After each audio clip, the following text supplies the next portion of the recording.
l'expression de ces jeunes femmes, de ces hommes et de ces jeunes garçons s'adressait à l'élu, mais au sens large du terme.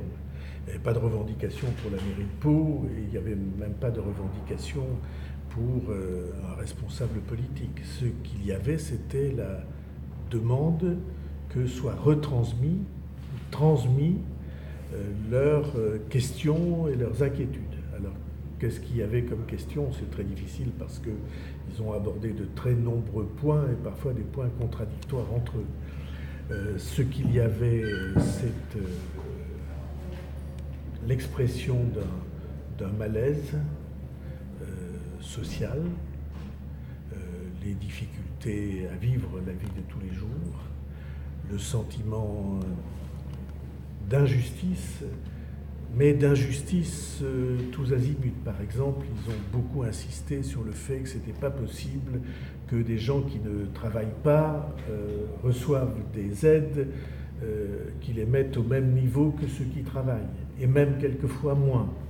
Et donc, ce qu'ils ont exprimé comme étant le refus de l'assistanat, ceux qui étaient là, je ne dis pas que ce soit général, parce que donc ils avaient fait de ce point de vue-là un sondage parmi leurs amis, nombreux, et donc ça c'est le premier point. Le deuxième point, c'est le sentiment de ne pas être représenté. Et alors ils ont beaucoup insisté sur le fait qu'ils voulaient que les élections soient organisées avec une représentation proportionnelle juste, qui intègre tous les courants d'opinion, parce qu'ils ont l'impression que leur sentiment n'est pas pris en charge. Certains parlaient même de la création d'assemblées populaires, d'un nouveau style pour décider de tout, des taxes et des impôts et des lois, et de bon, ce qui au fond ressemble à la démocratie. Ça c'est la deuxième chose. La troisième chose, c'est évidemment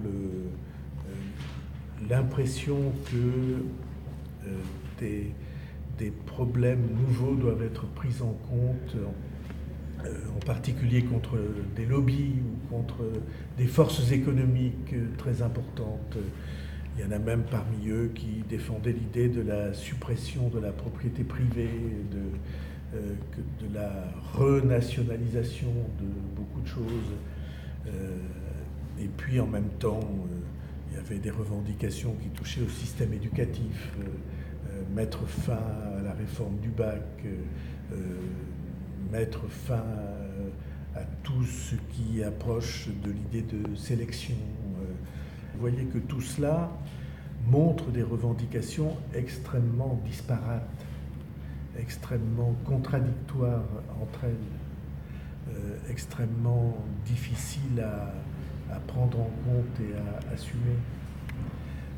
Mais elles ont tout un point commun, c'est un sentiment de frustration en face de l'évolution d'une société qui, depuis des années et des années, même des décennies, ne répond pas à la question du sens. Ils ont beaucoup dit l'humain a disparu. C'était une de leurs formules les plus répétées. L'humain a disparu. Et donc, moi je comprends très bien ce sentiment-là d'une société qui s'est peu à peu déshumanisée. Et je suis persuadé, même si les réponses sont très difficiles à trouver, que c'est cependant sur cette question du sens de la société qu'il faudra répondre à un mouvement qui n'est plus un mouvement centré autour du prix de l'essence et du gasoil, qui est quelque chose de beaucoup plus large, de beaucoup plus vaste, donc de beaucoup plus difficile à saisir, bien entendu, mais qui cependant traduit des attentes ou des frustrations profondes. Je pense qu'il faut des réponses de court terme et des réponses de moyen terme. Il faut des réponses de court terme à un certain nombre de... Je pense on doit rassurer disant que, par exemple, sur la question des taxes, on va réfléchir tous ensemble. Et si c'était moi, je défendrais l'idée évidemment d'une suspension des augmentations, de ce qu'on a appelé un moratoire, qu'on prenne le temps de réfléchir et pendant le temps où on réfléchit, qu'on n'ait pas de nouvelles augmentations. Mais ça ne se limite pas à ça. Il y a des questions qui tiennent à la société que nous formons tous ensemble, à la manière dont les décisions sont prises, et ceci est une réflexion qui peut prendre plusieurs mois, mais qui, à mon sens, est précieuse. Ils ont demandé à ce que je transmette leurs questions, ce que je ferai fidèlement. On est dans une situation oui, de blocage dont il faut sortir.